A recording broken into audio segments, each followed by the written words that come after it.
Thanks for joining this webinar. It's presented by Broadcast Projects and the IET Media Technical Network.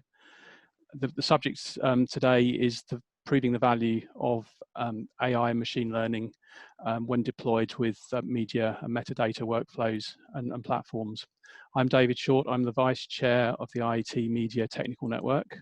I'm delighted to be joined today by Grant Franklin-Totten, who's the Head of Media and Emerging Platforms at Al Jazeera, by Steve Callanan, who's the founder of Wirewax, Hannah Lukasiewicz, who's the Head of Semantic Music Technologies at Fraunhofer IDMT, and Janet Greco, who's arranged this event. So we're clearly past the point where AI and machine learning are just hype, certainly in our industry. And it's clear that there are real world use cases that are being used today to improve businesses by improving efficiency or creating better revenue opportunities or viewer engagement. I think we're going to use the two terms interchangeably here because viewer engagement is somewhat of a proxy for revenue in most business models. I'm going to go around the panel just to ask themselves to introduce everyone, and then we'll go through some of their examples that they're going to share with us today. So if I can start with Steve, if you could say a few words about yourself and Wirewax, please. Yeah, of course. Hello, everybody. My name's Steve. I'm the CEO and co-founder of a company called Wirewax. Wirewax is primarily an interactive video platform that's coming into its 11th year now. And it's a self-serve tool that allows people to upload videos and make them interactive. The tool is all powered by machine learning and AI computer vision tools and has been really since very early days. And what those tools enable our users to do is to scan video content that's ingested, and it looks for things like faces, objects, products, locations, and scenes, and all that sort of stuff. And in turn makes the process of making those videos interactive much more automated. But I guess there's a whole suite of tools that powers that service, and they I guess are overqualified for the role of just making shoppable videos for retailers and interesting marketing content. And so a couple of years ago, we started looking at ways that we could repackage or repurpose some of those machine learning tools and turn them into something that could solve business problems for far bigger applications. And so that's when we started speaking to our media and entertainment customers like the BBC, Disney, NBC, Warner Media, and a whole bunch of others, and saying, what are your biggest headaches with managing archive assets, with distributing assets or extracting assets from storage and turning them into something that's valuable? And they were all coming back with largely with the same problems, which were things like, poorly managed archives, very poor or missing metadata, an inability to get assets out from archive and redistribute them very efficiently.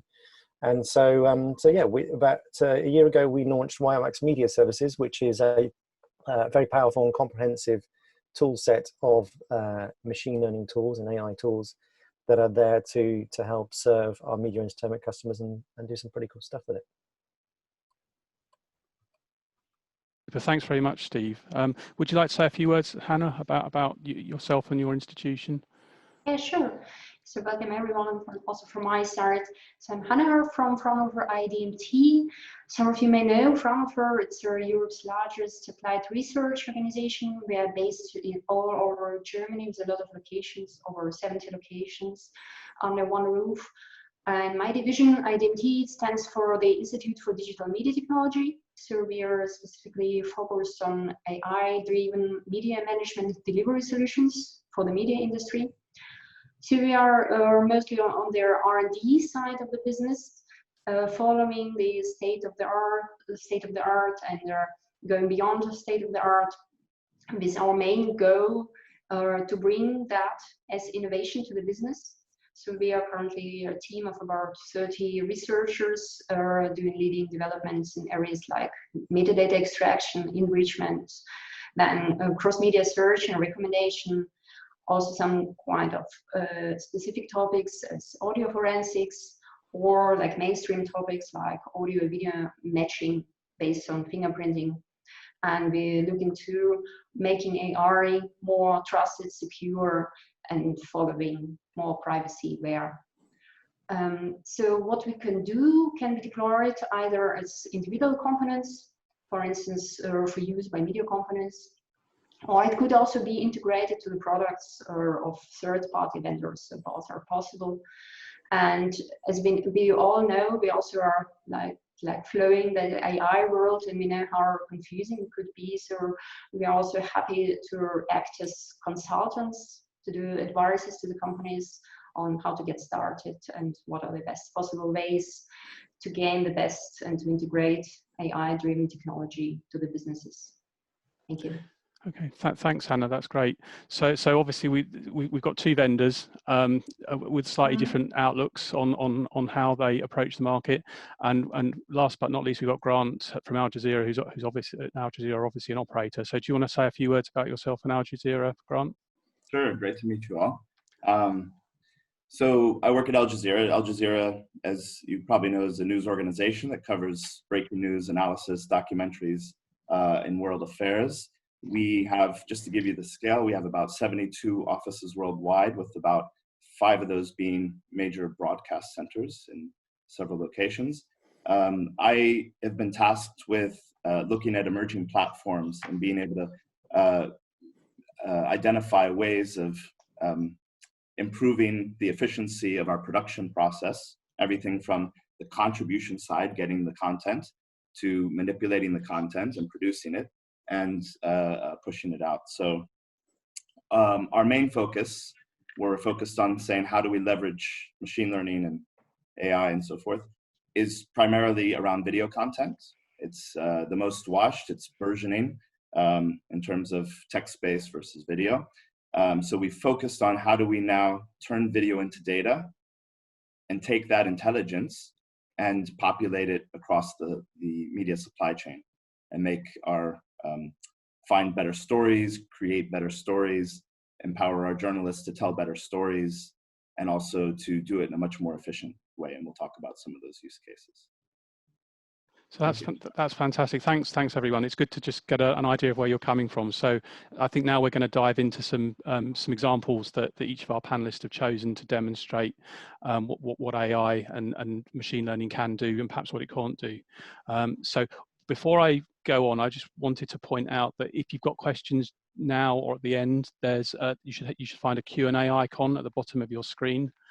So if you feed questions in there, and you can also look at what other people have asked and upvote it if you think it's particularly useful or appropriate. So I'm going to go around the panel again in the same order, and I'll start by asking Steve to present his examples from Wirewax, please. Great, thank you. Thank you very much, David. Yeah, I thought it's worth sort of pointing out really that AI and machine learning and computer vision, we always think has got a bit of a bad press. And so, when we're presenting our solutions to new customers, they've already had particularly, sometimes a bad experience with AI services in the past. And so we're sort of a little bit on the back foot from the start. And, the main reason for that, I think, is because, we've all seen success stories and good news stories of how AI has solved some very big business problems, like autonomous vehicles and, manufacturing product assemblies and medical diagnostics and all these things, which are great stories where AI have made some massive differences. But those are all very sort of constrained circumstances where you have, in most cases, a fixed camera in a very controlled environment. When you're talking about, trying to apply AI tools and services to video and TV content, movies, you're talking about, complexities by several orders of magnitude, different cameras, different scenes, different people, different objects, and all this sort of stuff. And so when we're talking about using AI for solving business problems for media and entertainment, usually people think that they're going to see the same successes. And so what we're always saying when we're talking about selling Wirewax as a service offering is that this is machine-assisted solutions. This isn't going to solve all of your problems yet, but we're hoping that it's going to help you considerably in the short term. I'll share my screen and I'll just show you some stuff that we can bring out. There's actually where's my screen? we go. So there's actually sort of three sort of groups of services that we offer in Wirewax Media Services. We have about 50 or so what we call cognitive services, so 50 sort of engines, if you like, that can solve specific problems. We have sort of basic services that everyone's sort of familiar with, things like face recognition, object recognition, speech recognition, camera motion, scene analysis, and that sort of stuff. Then we have what you sort of typically call automatic QC, which is, you know, finding content and flagging content that might be inappropriate for certain audiences, like violence and nudity and that sort of thing. And then we have very simple services, which are actually some of our best sellers, which are things like simple deduplication of archives, matching assets or scene comparisons. And we just launched a new feature this week, which is called skip intro detection, which is simply just finding the intro segment in a TV show, so to create those skip buttons that are the savior of binge watching on streaming services. So what you're looking at now is like a dashboard of the web interface that we have. Most of our customers actually use our services through an API, but we have a web interface that allows people to jump in and explore stuff. So this is just a test account we've created here, and some assets have been dropped in. But I can go and jump straight into a simple application for one of our tools, which is the automated Conform tool, which is just automatically finding assets that appear to be from the same TV show or movie, so different variants of a different TV show, grouping them together based on their visual appearance, and then lining them all up. So you may have different variants or different versions of a TV show for different regions that may have like compliance edits or different versions for pre-watershed or post-watershed, that sort of thing. And typically, if you're creating one single asset ready for distribution to a different region through a Netflix or another syndication deal, you may, the buyer or the syndication partner will want one single asset with all the different languages for that region put in. So you automatically have to turn in, you know, a 5 or 6 asset TV show into just one. And traditional manual tools would be you'd have to spin up an Avid box or Adobe Premiere or something like that, ingest all these assets, and then spend a day or two actually going through and lining these all up, especially, you know, if there have been lots of edits for compliance in one region for one variant, it can take several days to sort it out. So this is the viewer, which enables you to see what the machines are doing. So if I just let this play for a minute, I don't know how well this is playing on the screen share, but you'll see that there are 5 videos in this group that the machine has grouped together. We're looking at the very top 2 at any one time, and you can see here that you can see why the machine has said these look like they're the same TV show, because from our eyes, they look like they must be pretty much the same thing, but they are clearly not in sync. So you can see one's running slightly ahead of the other. And also, if I just pause this for a minute, you can see that there are different run times on the timeline as well. So some of them are running longer than others. And this is the cool bit. We can switch on a few things down here at the bottom here. So first thing I'm going to switch on is program segmentation. So straight away, I've got color bars now on the timeline that are indicating the different parts of the program. So color bars and tone, technical slates, opening titles, the program parts, closing credits, that sort of thing. The other thing that I can switch on now is this expand mode, which now automatically lines up every frame in every video within the group. So now I can play this through and you can see it's in sync. And I can also switch on these markers, which will then tell me where the differences are between all of those assets in the group. So now I can export this as an Adobe timeline or an Avid timeline and give this to my editor, and it's just saved them days of work. And you can even like make decisions at this point that you want to make editorial decisions to close the gaps or fill gaps where you need these things to conform and comply ready for distribution. You can package all of these assets up then as a single IMF and distribute then as your sole individual asset ready for broadcast. So that's kind of like one simple use of the technology that we know is already saving an enormous amount of effort for some of our customers. I just want to show you another screen. When I get back to this, I might just stop sharing this for a second and then come back to it. It is on another screen, I'm afraid, so give me 1 second. I don't know why it's on a different screen, but it wouldn't let me put it on the same one. And then this is basically for all of those other services that we run. We call this the single asset viewer, and this is simply for you to get a visualization of all of the data that we scrape from any piece of content that goes through our system. So, you know, that simple stuff that I was talking about, like face recognition, object recognition. You can see this here. It's got some bounding boxes that are displayed over the top of the content. It's got some speech recognition, so automatic subtitle generation. We've got a whole bunch of things like content moderation, labeling, optical character recognition, a whole bunch of other services in here. And you can decide which services that you want to run on any one of those assets, and then you can extract that information through the API, or you can get it in a visual sense through this single asset viewer within the app. Most of our customers are using the API service and then extracting the data and then putting that into their own systems. But if you want to go in at a sort of micro level and look at individual assets, then you can in this space.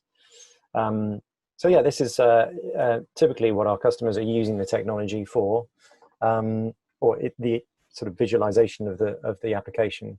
But I think we're going to cover this a bit later, but most of our customers have used third-party cognitive services in the past, and they don't want just data to be presented back to them. They want to know how this is going to have an impact on their business. So we start every conversation with saying, you know, what is it you're trying to get AI services to solve? What's the main objective of you having this conversation?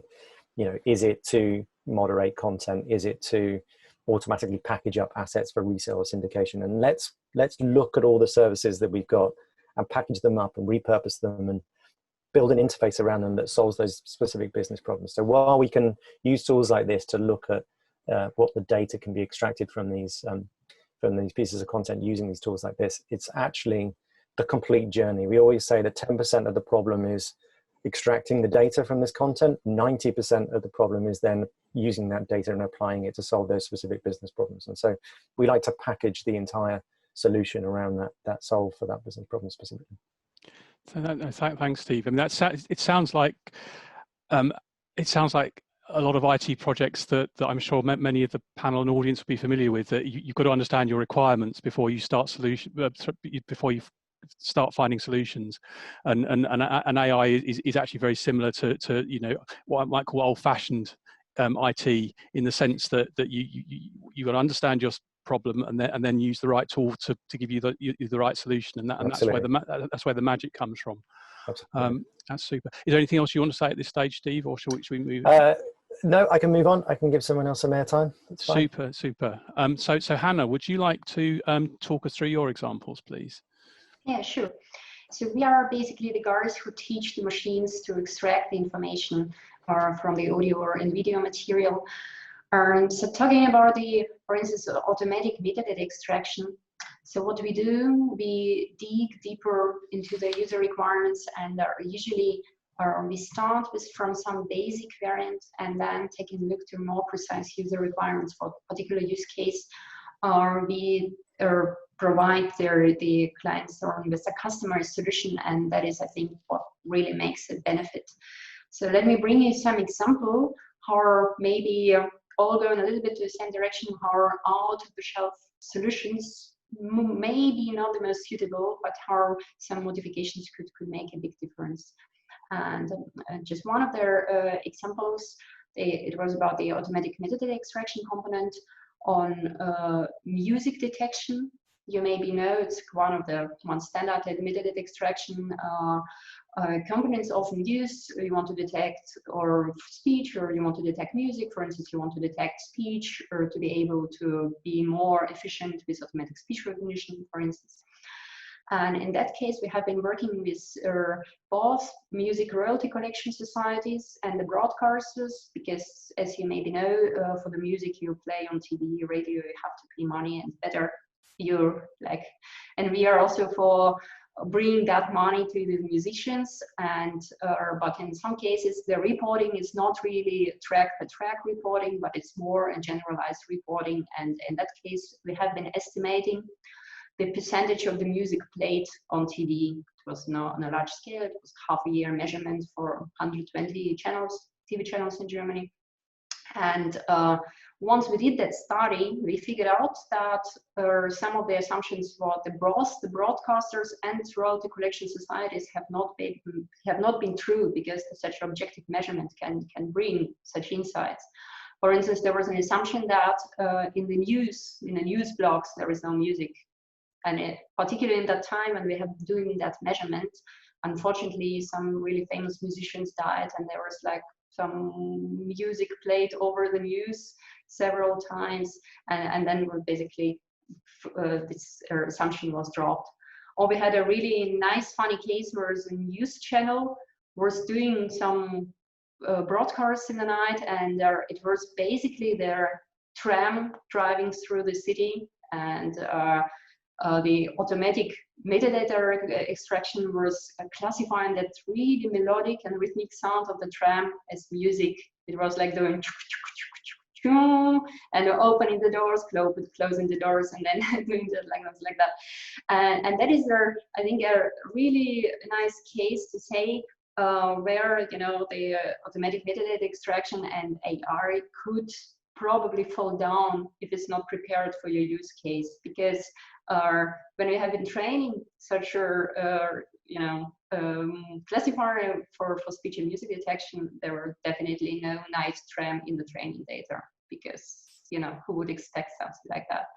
But of course, adding such a material and moving forward the solution could help a lot, and we could solve that. Maybe one more example, there was we have been doing a component or metadata extraction component for applause detection. So basically detecting when the audience is clapping and when not. And just to shorten the case, we developed that for music. And so the customers trying to apply that to the meetings, basically just speech and applause in a really dry room. And it was not working out of the shelf, and we had to adapt that. So all such things are like showing that the solutions have been really use case specific, and even for their things like face or object recognition, where we think, okay, that works out of the box now. When we have a project, for instance, like now we're having a project applied to the cultural heritage content, to the film archives from 20th century, beginning of 20th century, and then we see, okay, good. It doesn't work out of the box, but of course, with the knowledge about AR and knowledge about, let's say, this tool set, what AR is bringing, it is definitely possible. And with each year, it's even faster and more efficiently possible to provide solutions also for such use cases. Thank you. Thanks, that's great, thanks. And a couple of things that are interesting there, I think. It occurs to me that a lot of poets and musicians actually take inspiration from sounds in the world like trains, and so the AI is obviously doing something to sort of pick up the train. I know maybe that wasn't the intended outcome, but I think also this is a theme that seems to be common across a lot of examples, say with the applause detection, is that AI can be very specific. So whereas and I think maybe we should, the danger in calling it intelligence is people think about biological intelligence, and humans will obviously recognize applause under a variety of conditions, but AI, once you've trained it, it can be trained on a very narrow sphere. No, thanks for that. Is there anything else you want to add at the moment, or should we move on to Grant? Do you want to add anything, Hannah? Super. Do you want to go and show us your examples, Grant, please? Can you hear me? Can you hear us, Grant? You're on mute, I think, Grant. Can you hear me, Grant? Can anyone else? Then I can bring a short maybe example in between when we have been working with this music detection. There were like even there was a group of broadcasters involved, and everyone had their own definition. And currently, I think we ended up having 3 different components doing slightly different things. Just about when we talk about music detection, like background music detection, if it still should be detected, if it's nearly not audible, and so on. So it's a lot up to the definition of what is it. Right. And how often did the 3 music detectors agree on what was music? They definitely agree for the clear cases, but for the cases there are like, even if you put like 3 human annotators, they don't agree either. So it's Indeed. All set. You can hear us now, and we can hear you now, Grant. Do you want to go ahead with your examples? Sure. I'm going to use a slide or two. Super. So that you can kind of follow what I'm doing here. One second here. I'm going to head back to the slide. Okay. So as I mentioned in the beginning, the focus of you guys can see the slides, I think, yes? We can, yes. The focus for us is the video content, simply because this is what gets most of the airtime with the types of distribution platforms that we get. So what we want to do now is to take this video content and turn it into intelligence that will help us do various aspects. So I'll show you a few use cases that we're currently either putting into production or we're an R&D stage at, and then talk a little bit about technically some of the challenges that we faced, so that maybe you can take some of that away. So for us, we're a breaking news. Breaking news is a big portion of what we do, and of course that means time is of the essence. That's number one. Number two, a picture's worth 1,000 words, and what that means is maybe you all have seen the Syrian child with powder all over him in the back of an ambulance. That one picture told the story of the Syrian conflict often better than 1,000 words could on a piece of paper. So being able to find that one image was really the driver, and doing so efficiently, of course. And I want to touch on something that Steve mentioned, is that for us, the term AI, we had to spend about 1.5 years getting past the buzzword. And the nervousness about it. I think we're well past that, which is really good. So we've converted that term from artificial intelligence to automating intelligently. And sometimes I refer to it as spell check plus, right? Spell check, nobody will ever think of that this isn't a value, and it's just doing something intelligently. So we're also doing that with the kinds of things that we're about to show you here, which is how we came over that hump of the word AI. For us, it's really important about spreading this intelligence because all of the media supply chain is connected. Your mobile journalism or citizen journalism, right, which we'll talk about, all the way to your distribution. So now how do I take that intelligence from, for example, YouTube usage, and pass that intelligence back to the journalist who's able then, or the editor who's able then to make a better story and better judgments about how to make a better story. That's really our gold standard of what we're trying to achieve. So just to give you a high-level overview of the kinds of things that we're working on that involve computer vision or NLP, natural language processing, understanding how words are used, is around some of these spaces. So searching video archives, doing it in a live scenario within our workflows. Again, part of this is done, has to be put into your existing workflows. And that's one of the things that we're currently working on now. Closed captioning, I think most people are doing that. Subtitling, voiceovers, so being able to take multiple languages and voicing over in an automated way. Obviously, a lot of challenges there. Digital fingerprinting, which is really about DRM. It's also about tracing, is our content being used on which platforms? Robojournalism and content reversioning. But I'll just touch on a few, just in a bit more detail, just to give you some ideas. So searching, this is the kind of search that our journalists would want to do. They don't want to have to sit there and think about which metadata field is it in and did we capture it. They just say, look, I quickly need something about Obama shaking hands with Xi Jinping outside, smiling. Okay, so quite distinct. And unfortunately today what they do is go through item after item. And so they have to go through a lot of content, and then they have to go through all of the different frames, and obviously, hopefully, eventually they get what they need. So for us, our first use case is really to make that, find that picture that's going to have the most powerful way of telling the story, so that when they do this, they don't wait. So that's really the focus of what we've been working on over the past while. And the starting point for that is really to describe your data well. And so this includes, for example, using APIs from out-of-the-box vendors such as your Microsofts and Amazons and Googles, but also in many cases, you need to use open source tool sets such as Spacey or NLTK for natural language processing techniques, right? And I can go more into the technical if you want me to elaborate on that. Or using some facial recognition is good, all right? When we talk about our presenter here, David, he's not necessarily going to be in a database held by one of these vendors unless he's really well known. So what we have to do is go and do a lot of training for it to understand our presenters, right? Some of our journalists and so forth. So we pull that base metadata off, and then we have to also make it customized, because most of those open source vendors, most of those boxed vendors will call this a group of people. But we want to search protests. How do I distinguish between those? So there's some extra training on top of that that needs to happen to make it more searchable.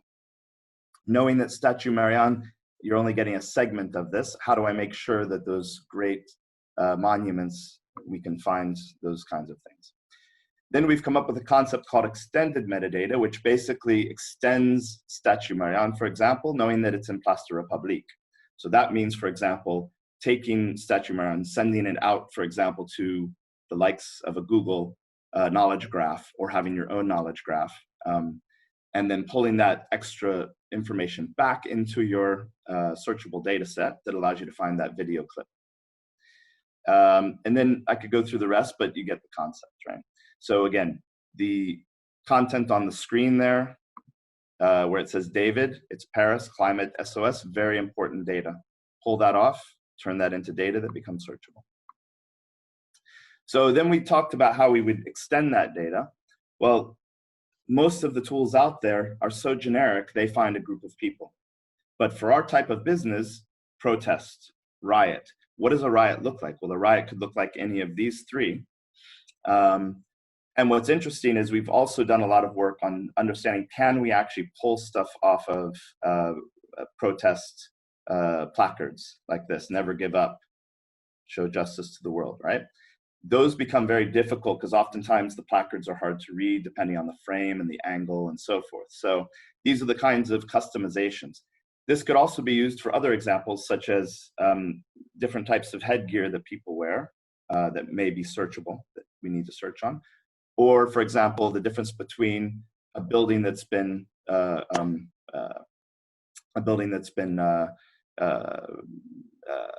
demolished versus an earthquake, a building that happened in an earthquake. So those are examples of customization. And so today what we have is an external capability to search this video content that has the base capabilities plus the customization on top of that. And that allows us to really go through, find stuff.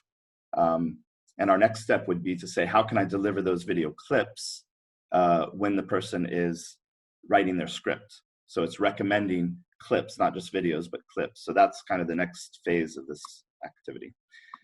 Just two more. So we do content moderation. A lot of content that comes in is coming in through UGC these days, right? It's coming in from somebody's cell phone because they're often mobile phone. They're often the first on the spot. So they need to be able to, we need to be able to filter through that content, right? To make sure it's appropriate to show, does it violate any regulatory bodies? Here's an example of one of those kinds of scenes that needs to be regulated.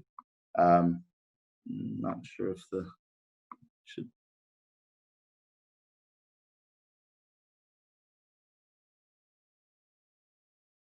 Grant, have we lost your audio? Can other people hear Grant?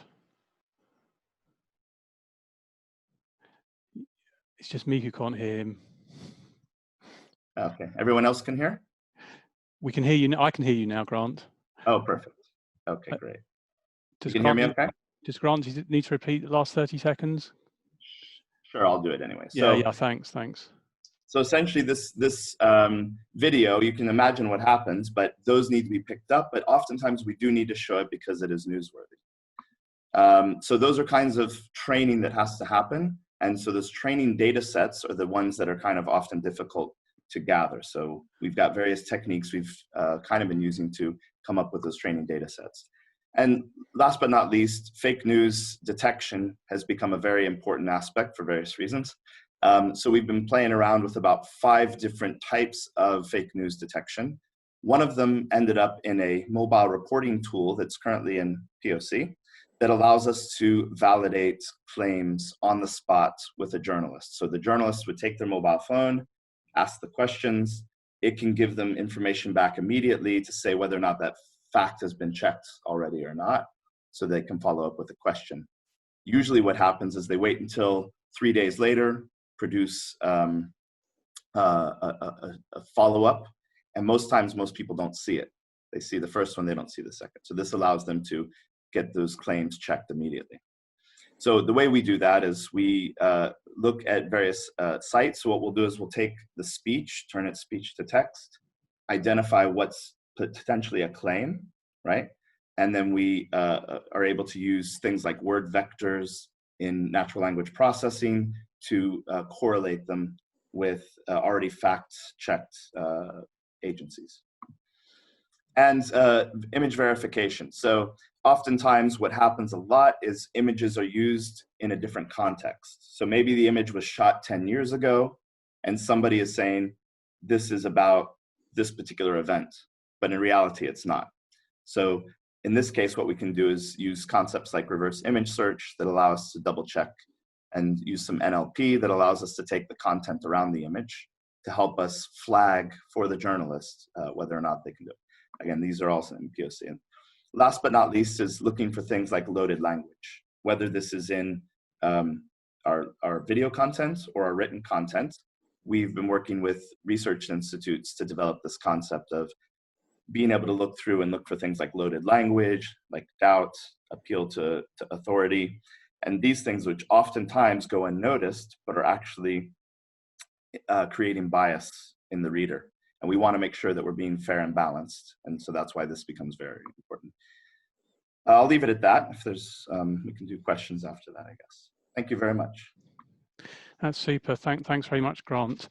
So I think we've got a few questions come in now. So maybe if we take a bit of a pause from the agenda and go through some of the questions. I think one of the questions here is about, and all the questions are anonymous, but we won't let that stop us. So can the video ingest happen in real time for near live edited content becoming instantly available? And I'm not sure if that's directed at Grant or Steve, but maybe you both like to address that. Yeah, from our perspective, yes. All of the services that we built are designed to run at real time or quicker. The reason for that is so, you know, it's not just on recorded content, you can also process live streams as well, and you know, getting the data out at the same time. But you know, I come back to what I said, which is like, you know, what is it ultimately you want to achieve, and you have to make sure that the entire journey that asset goes through and the resulting you know, experience for the end viewer, or whatever it is that you're trying to do, that complete you know, mechanical journey is all kind of told through the process of the workflow. So yeah, no problem in real-time stuff, no problem with live streams, but like I said, you have to figure out what it is that you're trying to achieve. So as a news operator, Grant, you must be interested in getting things done quickly in real time. Do you have examples where you're ingesting video live and processing it? Sure. So that's currently what we're actually working on now that we've done the post-production. We're trying it in live. With live, oftentimes with the broadcaster, you have 10 seconds delay or 10-second lag between the time that it comes in and the time you push it out. So you really only have about 10 seconds. Usually what human beings do today is they look at it very carefully with eyes wide open, looking for either mistakes, or maybe what they want to do is roll back 5 seconds to take a quick look. So what we're currently working on testing is literally that concept, as Steve mentioned. Can we actually do it within the time needed to detect it, flag it, react to it? And what's interesting, we've got a co-project with one of the agencies that provide us content. And so if they have to look for it and we have to look for it, is that double delay potentially going to impact their business and my service? So the question is, at what point in the process do you put it in? With speech to text, it's fairly straightforward. With face detection, fairly straightforward. What we're trying now, can I do this content moderation activity, and will it take too long to process? So that's really what we're testing at this point. Right. Thanks very much. So there are a couple other questions. Maybe we'll go through these, then think of a bit of a summary and see if there are some more questions that come in the meantime. So the next question is, what's the low-hanging fruit for new adopters? And I think this is a general question for the whole panel. If someone's not really been using AI and machine learning technologies, what should they do first to maybe get on the learning curve and get some quick wins? Big question, that, isn't it? Really depends on what, again, the same point. What is it you're trying to achieve? You know, yeah. If it's just somebody that's looking to play around with AI tools and services and mess around with stuff themselves, then there's plenty of tools out there. Google's a good resource for this. Obviously, Google, pioneers with consumer-friendly tools and services that allow anybody to play around with ML and machine learning and AI tools. So TensorFlow, for example. TensorFlow now runs in JavaScript, which is a massive step forward for, probably the most widely used scripting language. And so, yeah, there's plenty of tools. So there's no excuse why, somebody with a little bit of technical know-how shouldn't be able to at least play around with it, build their own models, do their own training, that sort of stuff. It's good. Hannah, have you got a view? Where would you suggest people start? Yeah, definitely. I would also suggest first start with things from Google, Amazon, whatever. Or Amazon, I think, is also having a really nice suite with all that possible tools there. And then once you feel the spirit, then you want more. That's usually how it happens. So once you run it through, then you see, okay, cool, that's working, but maybe something is there that is not working, and then my message would be that every time when something is not working, it's not a time to give up and go home. So if something is not working with AR and machine learning, there is every time a reason for that, because it's nothing magical happening there in that black box. It all has good reasons why it's working, why it's not working. So there is every time possibility to improve and to go forward. Thanks. The biggest learning about AI generally, well, anything to do with neural networks, is the results you get out is purely dependent on the quality of the input you put in. So all the training, all the labeling, all of that stuff means nothing. And if you're not willing to put the effort in, you're just not going to get the results out that you need. Yeah, and again, we can go back to a lot of the early principles in computing, can't we? And garbage in, garbage out comes to mind, which has been around since before I was ever involved in IT. So, yeah. And Grant, where would you suggest that new adopters look for low-hanging fruit? Sure. As a broadcaster, I'm a big believer in low code, no code. So if I don't have to open up my TensorFlow, that's wonderful. So the good news is that a lot of these capabilities, and a lot of people are starting with speech to text scenarios and face detection scenarios. So if you think about it, the search example we gave, a lot of broadcasters, doesn't matter which part of the media industry you're in, if essentially everybody needs to search and they need to find content. So just starting with that, let's say adding extra metadata around your archives is where I've seen a lot of people starting. I think that's a great place to start. What sort of metadata extraction or? So most are starting with give me faces and tie it to a time code. Give me speech to text, tie it to a time code, and let me search on that.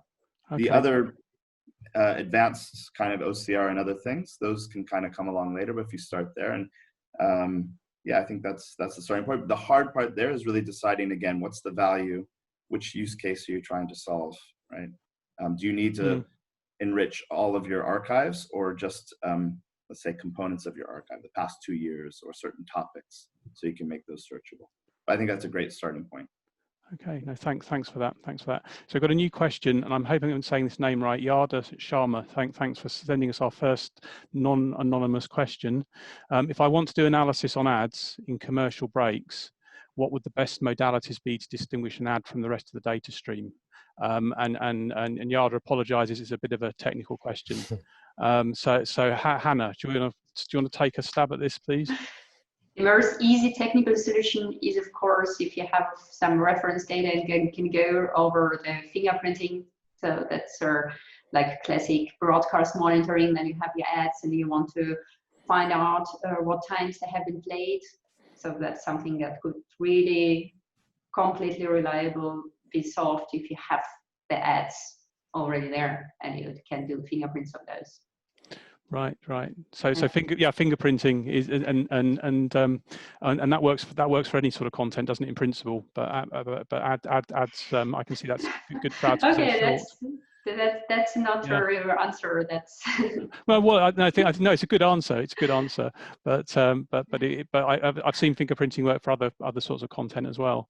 I mean, so Steve, how would you approach detecting ads? Well, this is actually a service that we provide. It's not quite fitting the criteria that Yadu has put into, but if you have a piece of content ready for broadcast, so before you put the ads in and you want to know where the intended ad breaks were, then it will automatically find those. It will also find where suggested ad breaks would be. So if you had a 2-part program and you want to turn it into a 3 or a 4-part, it would find the other sort of best places to insert an ad that would be like, you know, a natural slowdown in the action or a break between scenes or a dip in audio and that sort of stuff. And so that exists. But yeah, to Hannah's point, if you've got reference, if you've got existing, if you know what to look for, you can find it. So yeah, if you already know what the ads look like, or if you already know what the program looks like, then it's quite easy to distinguish between the two. If not, then another thing would be to look for the bookends, so natural bookends that, you know, a stings or whatever that lead out from an ad or lead into a new program part. So, you know, those things that you could search for. So, you know, use as many clues as possible. The greatest thing that somebody told me actually about the best way to look at using machines to solve these problems is use as many clues as you possibly can. So not one single AI or cognitive service is going to solve your problems. You need to use multiple services and then combine the results to get you the best out of it. So think about other ways you could look for clues within the problem you're trying to solve. Super. And Grant, what is this a use case that you look at Al Jazeera? We don't do a lot of ads, so I won't be the best person to answer, but one thought did come to mind, which is it really kind of depends on what the level of accuracy you're looking for. So one thought that came to mind was if you see brands, because brand detection is quite normal. If you're looking just to find a place to roll back in the video, then maybe one level of accuracy is required. If you're looking to insert a frame, then that may obviously require a higher level of accuracy. And definitely it's all back to training data. So. Yeah. So again, it's what define your use case, and then you can find a solution is the answer that we seem to keep going back to. So I've got one other question I think from the audience, and then I'm going to abuse the chair's privilege and ask one of my own. So what does this new technology mean, AI and ML technology mean for the future of content platforms? And the examples that are cited are pay TV operators and aggregators such as Roku and Amazon. So I think especially when Steve was talking, there was a lot about managing archives and if you like, collating and repurposing content, and that seems to be the function of a platform. So what would the brave new world of platforms be? Well, I'm very qualified to answer this question. I'm a little bit suspicious about that question. That sounds like it might come from somebody who works at Wirewax, but so this is very much in our space, and so we for the last I guess 5 or 6 years we've been really pushing advanced audience experiences.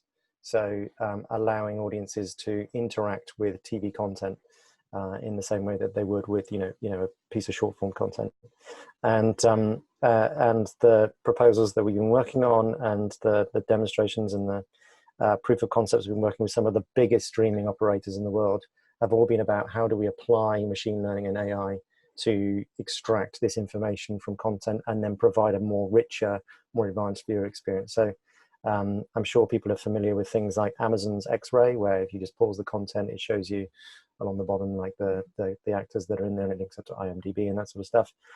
We know that some of that is AI applied and some of it is manually loaded. But we're talking about much more advanced user experiences, so enriching content even further. We are currently working on a prototype with Google, and unfortunately I can't say too much more about it than that. But by the end of the year, we're hoping to launch that with them, and that will be a combination of interactive experiences for video and TV content, and leveraging all of these machine learning and AI tools to bring the two together to make this pretty unique and special experience. So watch this space. Right. So you think more richer functionality from platforms is the summary. Yeah, so it's been proven that when you've done these in tests, that audiences want to lean forward and participate in the viewing experience much more. So, turning that broadcast into a two-way conversation has been proven that audiences respond to that really well. So, the more they can do with that, the better. So, Hannah, Grant, would you like to come in on this?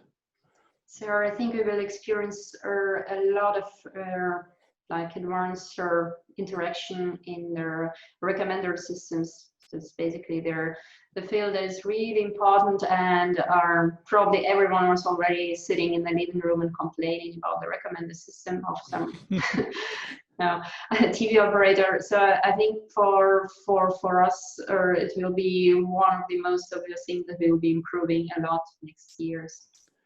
I was sharing with Janet that I still buy a weekly TV guide on paper to find out what to watch, but hopefully that will change.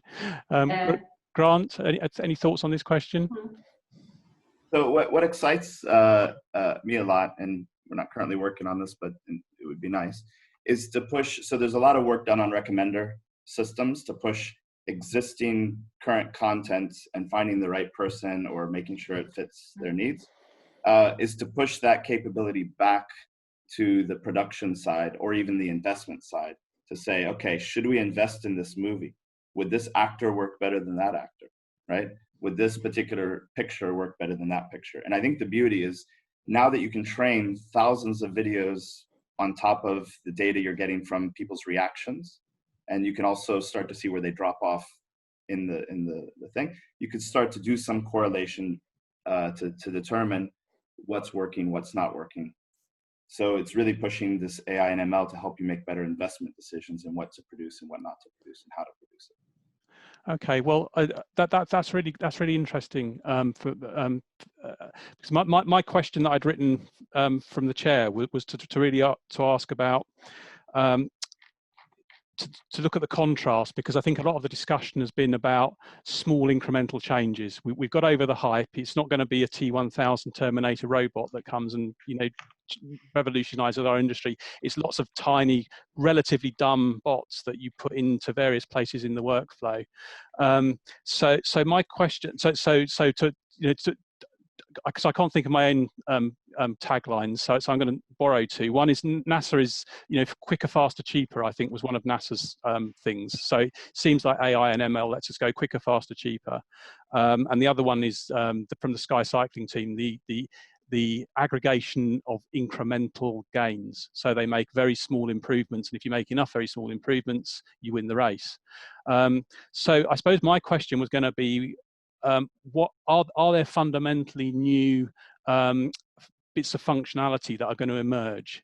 So we talked about just doing everything that we already do better, faster, cheaper. What fundamentally new things are going to emerge? And I wrote that question actually before I heard Steve and Grant's last replies, because I think Steve's reply about enhancing platforms. You could imagine platforms actually developing in a new way that's not just a conduit for content, but actually enhances it in a very fundamental way. And Grant talking about actually feeding insights back to the production, I think is a fundamental new business model. I probably shouldn't try to answer my own questions too much. So, but I just wondered what the panel's thoughts on that was. Do you see fundamental new paradigms opening up using AI and machine learning? It's a difficult one, this, because it's very, very easy, relatively easy, I say, to get to that 95% accuracy, and then that last 5% takes decades. And I think that's very true with AI and machine learning. Is we've made very quick gains to get to something that makes impressive results, but still cannot be relied on 100%. But it's going to take a long time to get that last 100%, and the last 5% to get to 100. But it's already that, what we've been able to achieve so far has been phenomenal. I mean, just talking about some of the stuff that we've done with Wirewax Media Services in the last 6 months. I mean, one major broadcaster, we shrunk their traditional process down from 9 months to 4 days. And another one we've been able to save 4 people on the team from doing laborious, painful tasks, and now they've been moved to more exciting projects. I mean, these are things that really, it's, I guess the point is that we should all be thinking about how can we make all of our lives better by taking away some of these painful, horrible tasks that shouldn't necessarily be done and can be done by machines and can be done today. So I think that's certainly things that we can do today and now. I think there are obviously going to be far more exciting things and sexy things coming out of AI and machine learning over the next 3 or 4 years. And I think we're going to start seeing some pretty impressive stuff, and finally going to see things like autonomous cars really becoming a reality and ironing out all of those things. But yeah, I think that we're at the tip of the iceberg in terms of what I think this can achieve, but we're very much at the last 5% in terms of like squeezing what we can out of it. Hannah, do you see fundamentally new business models opening up, or is it? I also definitely see where it's going to change on the research side, because we'll have seen that today already, that just one AI machine learning component is not enough. You have to combine a lot of that. But from the way how these components are created, it's still often that they're kind of developed independent from each other. And we see also in the research community that is changing also now. And that also, of course, brings much more knowledge to the models if they are trained like simultaneously for a lot of tasks, because then they can share the knowledge across the tasks and provide also better like insights, and that will contribute to that 5 missing percent was what we addressed, what Steve was talking about. So that is definitely something that will be changing, and there is, of course, we will understand the models much better, and that will give us insights about this, why this or that decision was made, and will help also in our, reverse engineering of what was going on, and what was successful or why and what not. Even moving towards, like in music, we see a lot of AI already applied for the generation of the content. We are not there for news yet, but for some of the areas when machines can better understand the content, they also can be reversed to generate the content. So that's also one of the things that will be changing in the next years. I mean, that sound, what you described has to me an echo of the way the what I'm going to call the old-fashioned IT industry matured, in that there's more more cross-fertilization, tools work better together, and if you think back 20 years, nothing worked with anything else, and now it's relatively easy to plug things together. Grant, do you want to have a last word on this? Sure. I talked a little bit about an advanced use case. So what I'd like to kind of maybe point out, or something that I observe, is how the market is shifting. And so it's not just about business model changes, but actually the industry change. So you see, let's say, the Microsofts and Amazons and Googles starting to push, let's say, the costs down and push these capabilities down, make them more accessible. And then obviously you have third parties that are coming in and filling certain spaces.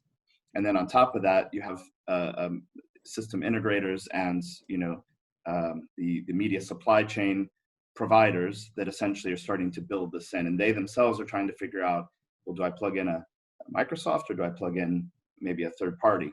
So what's interesting to me is just watching how the industry changes, and I think companies within the industry need to be flexible enough to figure out where this is headed and where they position themselves. So that's kind of an interesting idea for me. Okay, well, I think that sums it up nicely. We're at the end of our time now, so I'd like to thank everyone for joining the webinar. I'd like to thank our guests, Janet Greco, Hannah Lukasiewicz, Steve Callanan, and Grant Franklin Totten. We are going to put this on the we are going to put this on the NAB site so you can play it back for your continuing pleasure. But for now, I'll say goodbye and good day to everyone who's joined this webinar. Bye for now. Bye.